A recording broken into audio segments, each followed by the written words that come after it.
Hello everyone, welcome back to my channel dream insight classes. तो हमारी जो series चल रही है फिजिक्स के इम्पोर्टेंट क्वेश्चंस की एनटीपीसी के लिए, वो हमारी कंटिन्यू चल रही है। तो आज हम उसके नेक्स्ट क्वेश्चंस के बारे में डिस्कस करेंगे। तो कल की जो सीरीज़ थी, कल का जो वीडियो था, उसका जो क्विज क्वेश्चंस था, तो उसका कुछ क्वेश्चन ये था कि what is colour of light related to, प्रकाश का रंग किससे संबंधित होता है। ऑप्शन ए वेवलेंथ तरंगदैर्घ्य, ऑप्शन बी फ्रीक्वेंसी आवृत्ति, ऑप्शन सी क्वालिटी गुणवत्ता, ऑप्शन डी वेलोसिटी वेग। तो जो प्रकाश का रंग है वो किससे संबंधित होता है, ठीक है। तो इसका जो सही आंसर आएगा ऑप्शन नंबर ए वेवलेंथ तरंगदैर्घ्य। कि जो तरंगदैर्घ्य है, जो वेवलेंथ है, उसी से हम अपनी जो कलर ऑफ लाइट है उसको उससे रिलेट कर सकते हैं। तो इसका जो राइट आंसर होगा वो होगा ऑप्शन नंबर ए वेवलेंथ, ठीक है।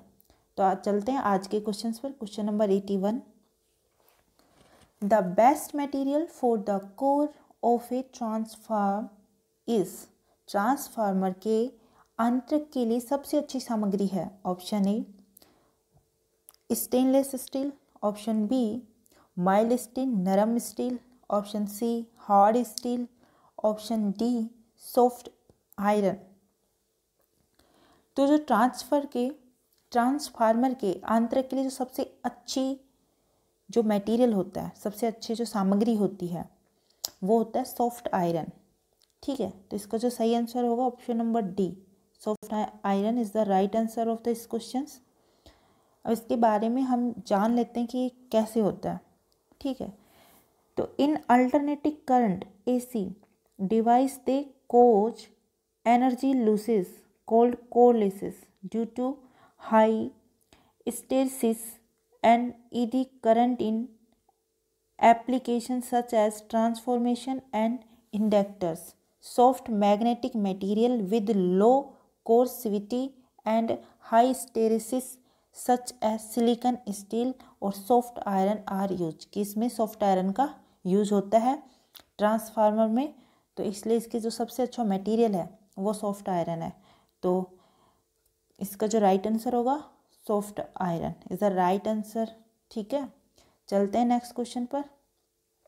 Question number 82, in the process of magnetisation of a bar, एक बार के चुंबकीकरण की प्रक्रिया में, option A the entire bulk of the bar gets magnetised, bar का पूरा बल्ब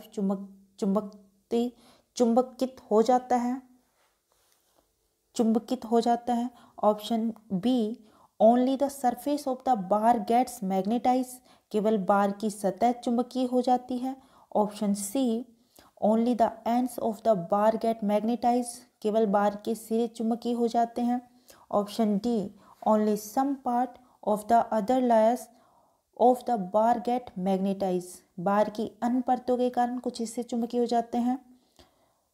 तो चुंबकीकरण की जो प्रक्रिया में क्या होता है कि जो बार का पूरा बल्क है वो चुंबकित हो जाता है, ठीक है। तो इसका जो राइट आंसर होगा option number A is the right answer of this question, ठीक है।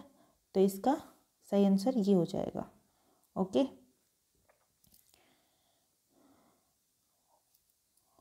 इन the process of magnetisation of a bar the entire bulk of the bar gets magnetize, okay. Next question 83, water can not be use to extinguish fire caused by electric current because, विद्युत प्रवाह के कारण लगी आग बुझाने के लिए पानी का उपयोग नहीं किया जा सकता, क्योंकि जब अपने कहीं आग लग जाती है तो उसको बुझाने के लिए हम पानी फेंकते हैं और पानी से फिर वो और तेज होने लग जाती है। तो वो पानी नहीं फेंकना चाहिए, क्योंकि उससे आग है वो तेज होने लग जाती है। और क्यों नहीं फेंकना चाहिए उसके बारे में यहाँ देखो, इट मे कोज इलेक्ट्रोक्यूशन, इससे इलेक्ट्रोक्यूशन हो जाता है, इट मे कोज हाइड्रोलाइसिस, इससे जल विश्लेषण हो सकता है, option C it may cause electrolysis, इससे विद्युत पगटन हो सकता है, option D it may spoil the wiring, यह वायरिंग को ख़राब कर सकता है।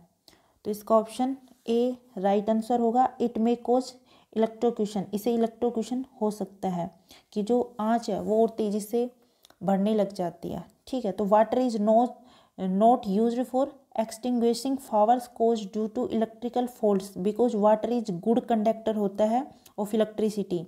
ठीक है, if water is poured on an electrical fire, the water could conduct electricity, causing the person trying to extinguish the fire of experience an electric shock।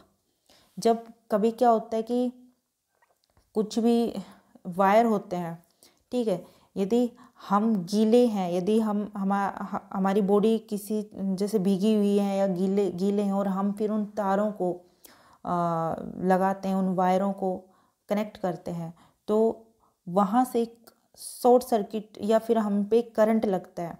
तो जो वाटर है ना वो भी एक चालकता है, मतलब कंडक्टर का काम करती है, वहाँ से भी इलेक्ट्रॉन का अट्रैक्शन होता है। ठीक है, तो वही चीज़ है कि जब आग लग जाती है तो पानी का हम उपयोग नहीं करते क्योंकि वहाँ पे इलेक्ट्रोक्यूशन होता है कि इलेक्ट्रॉन का ट्रांसफॉर्मेशन होता है, तो वहाँ से करंट निकलती है। ठीक है, तो इसका जो राइट आंसर होगा ऑप्शन नंबर ए। चलते हैं नेक्स्ट क्वेश्चन पर। Question number 84, action and reaction forces, क्रिया और प्रतिक्रिया बल क्या है? Option A act on the same body, समान वस्तु पर कार्यरत होते हैं। Option B act on different bodies, विभिन्न वस्तु पर कार्यरत होते हैं। Option C act in same direction, समान दिशा में कार्यरत होते हैं। Option D both one and third, प्रथम और तृतीय दोनों राइट है। तो इसका सही आंसर होगा option number B. Option B is the right answer of this question.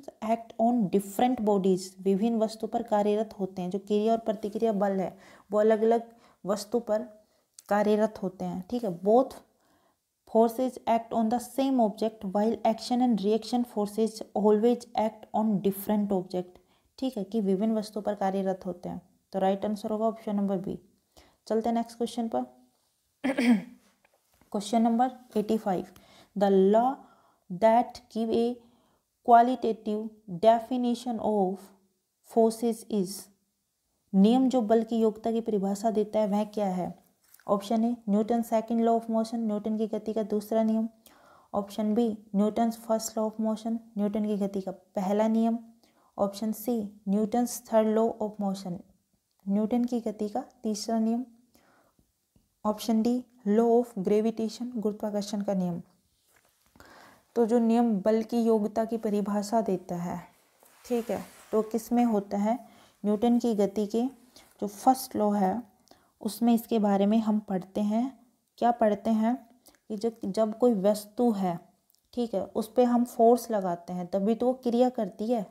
तो बल की जो परिभाषा हो रही है वो वहीं से आई है।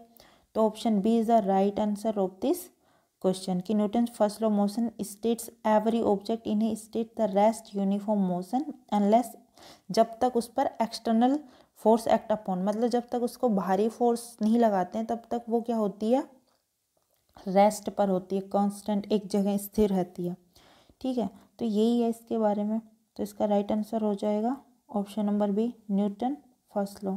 ठीक है, चलते हैं नेक्स्ट क्वेश्चन पर। Question number 86, which of the following metals is used for the manufacture of heating elements provided in electric iron, electric iron में प्रदान किए गए हीटिंग तत्वों के निर्माण के लिए निम्नलिखित में से कौन सी धातु का उपयोग किया जाता है? इलेक्ट्रिक आयरन में प्रदान किए गए हीटिंग तत्वों के निर्माण के लिए हम किन धातुओं का उपयोग करते हैं? Option A nickel, option B chromium, option C nichrome, option D tungsten. तो इसका राइट आंसर होगा option number C nichrome is the right answer. ठीक है, nichrome wires is an alloy made from nickel and chromium, ये nickel से और chromium से मिलकर बनी होती है। It resist heat and oxidization and service as a heating elements in produced such as, क्या है भाई ये, अच्छा, टोस्टर्स एंड हेयर ड्रायर। ठीक है, तो इसका जो राइट आंसर होगा option number C right answer of this question nichrome. ठीक है, ये इसका आंसर होगा। ओके, चलते हैं नेक्स्ट क्वेश्चन पर। Question number 87, while riding the bicycle if we stop pedalling why does the bicycle begins to slow down. Cycle चलाते समय जब हम पैडलिंग करना बंद कर देते हैं तो साइकिल धीमी क्यों होने लगती है? किस कारण से होती है? Option A, the earth's gravitational force acts on it, इस पर पृथ्वी का गुरुत्वाकर्षण बल कार्य करता है। Option B, it is not accelerate, यह त्वरित नहीं होती है। Option C, no unbalanced force act on it, इस पर कोई असंतुलित बल कार्य नहीं करता है। Option D, frictional force acts on it, इस पर घर्षण बल कार्य करता है। तो सीधी सी बात है, कॉमन सेंस वाली बात भी है कि जब हम साइकिल पैडल मारते हैं तो उस पर हम किसी चीज़ का घर्षण ही तो लगाते हैं, तो उस पर इतना फोर्स, इतना फ्रिक्शन लगाने के बाद जब हम उसको छोड़ते हैं तो वो धीमी गति में हो जाती है और वो अचानक से या फिर वैसे नहीं रुकती हैं, उसको टाइम लगता है धीरे धीरे रुकने में। ठीक है, और वो किस कारण होती है? Friction force act on. तो इसका जो राइट आंसर होगा option number D is the right answer of this question. इस पर घर्षण बल कार्य करते हैं। ठीक है, the bicycle slow down because of the frictional force acting on the tyres of the bicycle when this frictional force overcomes the forces applied by paddling the bicycle stop। ठीक है, तो इसका सही आंसर होगा option number D.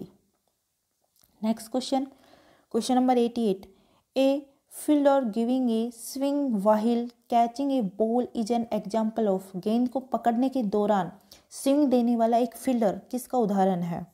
Option A, inertia जड़त्व। Option B, momentum संवेग। Option C, Newton second law of motion. और option D, Newton first law of motion. ठीक है, तो गेंद को पकड़ने के दौरान जो स्विंग देने वाला जो फील्डर होता है वो न्यूटन के सेकंड लॉ ऑफ मोशन के कारण होता है।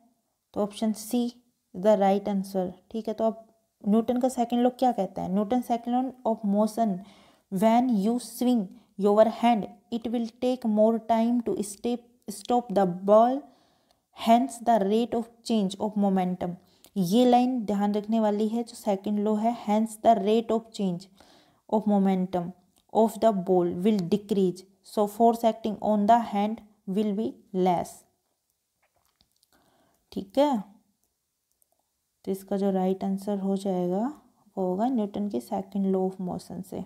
ऐसे क्वेश्चंस एग्जाम में आते हैं और इम्पोर्टेंट है ही, एग्जाम में आते हैं तो उनको याद करना भी ज़रूरी है। ठीक है, चलते हैं नेक्स्ट क्वेश्चन पर। Question number 89, the metal whose electrical conductivity is more is. यह धातु जिसका विद्युत चालकता अधिक है वो क्या है?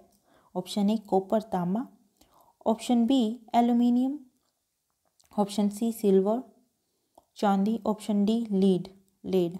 ठीक है, तो वह धातु जिसका विद्युत चालकता अधिक है वो है option C, silver is the right answer of this question. कि silver also has the highest thermal conductivity of any element and the highest light reflectance, although it is the best conductor. तो इसका right answer हो जाएगा option number C, silver.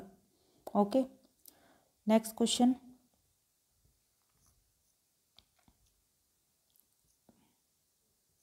Question number 90, which of the following circuit element is use to block DC is an electronic circuit. निम्नलिखित में से किस परिपथ तत्व का उपयोग विद्युत परिपथ में डीसी को ब्लॉक करने के लिए किया जाता है? ऑप्शन ए, रेजिस्टेंस प्रतिरोध। Option B, capacitance. Option C, index. Option D, none of these. तो इसका जो राइट आंसर होगा option number B is the right answer of this question, capacitance. ठीक है, तो कैपेसिटेंस परिपथ तत्व का उपयोग विद्युत परिपथ में डीसी को ब्लॉक करने के लिए किया जाता है। Capacitance is used to block DC current होता है, is an electronic circuit. Electronic circuit में डीसी को ब्लॉक करने के लिए हम कैपेसिटेंस का यूज करते हैं। तो इसका जो राइट आंसर होगा ऑप्शन नंबर बी। ठीक है, तो ये अपना हो जाएगा सही आंसर। अब चलते हैं आज के quiz questions 9। The power of a lens is measured in. तो ऑप्शन ई है डायोप्ट्री, आयोन, ल्यूमेन एंड कैंडेला। ठीक है, इसका यदि आपको आंसर पता हो तो आप कमेंट बॉक्स में दे सकते हैं। वीडियो को यदि आपने पूरी देखी है तो आपके लिए बेनिफिशियल है, और यदि ये वीडियो आपने देखी है और इससे पहले वाली आपकी रह रही हैं तो क्योंकि पर टॉपिक की क्वेश्चंस आपको करवाए जा रहे हैं, जो इम्पोर्टेंट ज़्यादा तो नहीं उठा रही हूँ लेकिन 10-10 क्वेश्चंस पर टॉपिक आ रहे हैं, तो आपको वो ज़रूर पढ़ना चाहिए, क्योंकि क्वेश्चंस इतने इम्पोर्टेंट हैं जो इलेक्ट्रिक और मैग्नेटी, लाइट, साउंड, फ्रैक्शन, इनसे रिलेटेड मैंने क्वेश्चन करवा दिए गए हैं। कुछ हीट से भी मैंने करवा दिए गए हैं। कुछ मैं क्विज में ऐसे क्वेश्चंस डाल देती हूँ जो पूछे ही जाते हैं।